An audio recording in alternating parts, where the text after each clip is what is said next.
मेरे चैनल पर आप पहली बार आए हैं तो प्लीज़ मेरे चैनल को ज़्यादा से ज़्यादा सब्सक्राइब कीजिए, लाइक कीजिए, कमेंट और शेयर कीजिए। मेरा नाम विपिन है। मेरा परिवार वडोदरा में रहता है, पर मुझे वडोदरा शहर में कोई रुचि नहीं थी। मैं मुंबई में रहना चाहता था, इसलिए 12वीं कक्षा के बाद मैं घर वालों से अनुमति लेकर अपनी आगे की पढ़ाई पूरी करने मुंबई आ गया। वहाँ पर मैं 2 दिनों तक एक हॉस्टल में रुका और तीसरे दिन मुंबई पश्चिम में एक अच्छे बॉयज़ हॉस्टल में अपना एडमिशन कराया। वहाँ हॉस्टल 2 मंजिला वाली एक इमारत थी। हर एक मंजिल पर 20 कमरे थे। उसमें से मुझे दूसरी मंजिल पर 28 नंबर का कमरा मिला था। उस वक्त हॉस्टल में नए साल के एडमिशन बस शुरू ही हुए थे और मैं वहाँ दूसरी मंजिल पर रहने वाला पहला और अकेला इकलौता विद्यार्थी था। बाकी पूरा हॉस्टल खाली था और मेरे अलावा वहाँ 3 लोग और भी थे जो कैंटीन और रजिस्ट्रेशन संभाल रहे थे। उस दिन एडमिशन लेकर मैंने सुबह 10 बजे के आसपास मेरा सामान हॉस्टल से वहाँ शिफ्ट कर दिया। मैं 3 दिन की भाग दौड़ से थका हुआ था, इसलिए सामान रखने के बाद तुरंत सो गया और कुछ समय बाद मेरी नींद दरवाजे की आवाज़ से टूटी। कोई दरवाज़ा खटखटा रहा था। उस वक्त दोपहर के 12:30 बज रहे थे। मैंने नींद में ही जाकर खोला। दरवाजे पर हाफ चड्डी और सफ़ेद कुर्ता पहना एक जवान लड़का खड़ा था। उसने कहा, दोपहर का खाना तैयार है, कैंटीन में आकर खा लीजिए। मुझे भूख तो लगी ही थी। मैंने कहा, ठीक है, आता हूँ।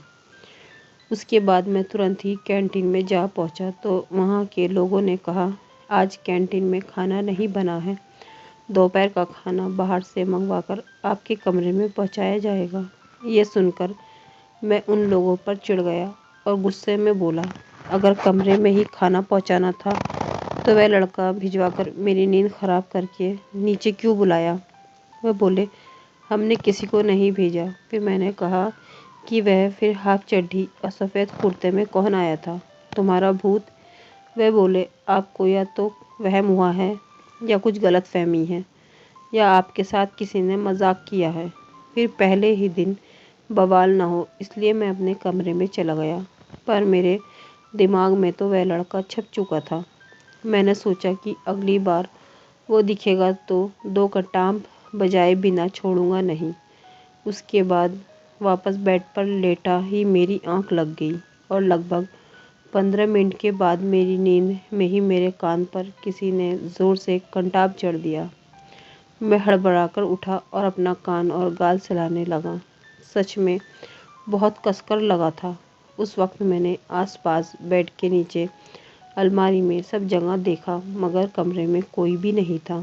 खिड़की भी अंदर से बंद थी और दरवाजे की कुंडी भी लगी हुई थी। फिर सोचा कि शायद मैंने कोई बुरा सपना ही देखा होगा, पर जब 1:15 बजे कैंटीन वाले मेरे लिए खाना लेकर आया था तब वह मुझे खाने की थाली देते हुए बोला, साहब आपका गाल इतना लाल क्यों है। मैंने उससे थाली लेकर मेज़ पर रख दी और भागते हुए बाथरूम में गया तो देखा कि सच में मेरा गाल थोड़ा सूजा हुआ था, जैसे कि अभी अभी किसी ने थप्पड़ मारा हो। उस वक्त मुझे थोड़ा डर भी लगा था, पर मैंने खुद को तसल्ली दी।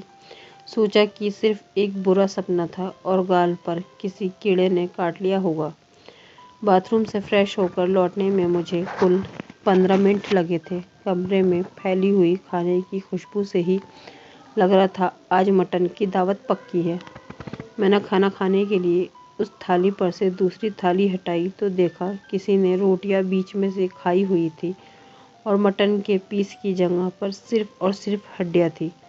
पूरा मांस किसी ने खा लिया था। उस वक्त मैं इतनी ज़ोर से चिल्लाया था कि पूरी कैंटीन का स्टाफ मेरे कमरे में जमा हो गया।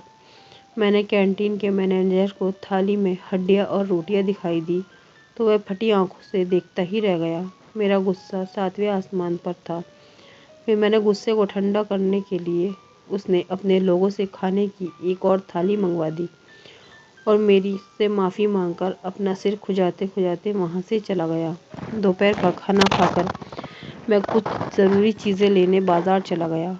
शाम को वापस लौटने के बाद कमरे में जाने से पहले मैंने कैंटीन में जाकर पूछा कि रात का खाना कमरे में ही भिजवाओगे या फिर मुझे नीचे आना होगा। मैनेजर ने कहा, कैंटीन शुरू हो गई है और खाना भी तैयार है। आप हाथ मुंह धोकर 8 बजे कैंटीन में आ जाइए। मैं भी ठीक समय पर कैंटीन में पहुंच गया और कैंटीन स्टाफ के साथ ही खाना खाया। उन्होंने मुझे बताया वह सब भी हॉस्टल में नए हैं। हॉस्टल के मालिक और वार्डन आज रात को आने वाले हैं। खाना ख़त्म करके मैं अपने कमरे में चला गया। सोने से पहले मैंने दरवाज़ा खिड़की सब ठीक से बंद कर लिए और तुरंत सो गया। उसके कुछ समय बाद ही फिर से किसी ने नींद में ही मेरे कान के नीचे घंटा बजा दिया, लेकिन इस बार ज़्यादा गुस्से में मारा था। मेरा कान और गाल सुन हो गए थे। जब मैंने उठकर देखा तो इस बार वह अंदर से बंद कमरा खाली नहीं था। खिड़की के कांच से आ रही पीली रोशनी में काफ़ी साफ दिख रहा था। वही सफ़ेद कुर्ते वाला लड़का मेरी तरफ पीठ करके खड़ा था। ये एक भयानक प्रेत आत्मा है, ये समझने में मुझे देर नहीं लगी। डर से मेरे हाथ पैर कांपने लगे थे। मुझे लगा कि आज मेरी ज़िंदगी की आखिरी रात है। मैं उसकी ही तरफ देख रहा था कि वह धीरे धीरे से मुड़ा और उसकी अंगारे जैसी लाल लाल चमकती आंखें देखकर मैंने उसी वक्त बिस्तर गीला कर दिया था।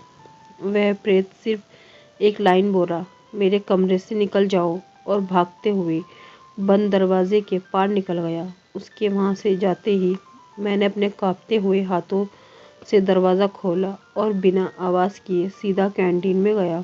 वहाँ पुराने वार्डन और हॉस्टल के मालिक बैठे थे। वार्डन ने मेरी हालत देखते हुए कुर्सी पर बिठाकर मुझे पानी पिलाया।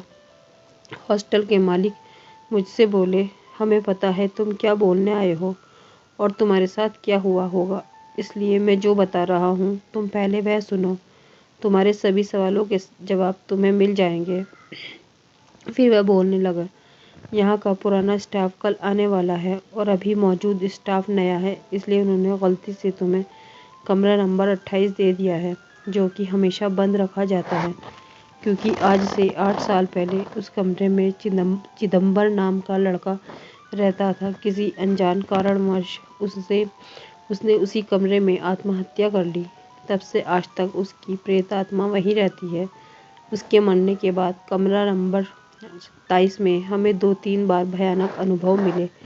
फिर हमने उसे हमेशा के लिए बंद कर दिया। पर मैं और वार्डन साहब सिर्फ 2 दिन के लिए बाहर गए थे और नया स्टाफ को यहाँ के कायदे कानून पता नहीं थे, इसलिए उन्होंने गलती से तुम्हें उस प्रेतबाधित कमरे की चाबी सौंप दी। फिर वार्डन ने कहा कि चिदम्बर की प्रेत आत्मा ने आज तक किसी दूसरे कमरे में रहने वालों को कभी भी तंग नहीं किया।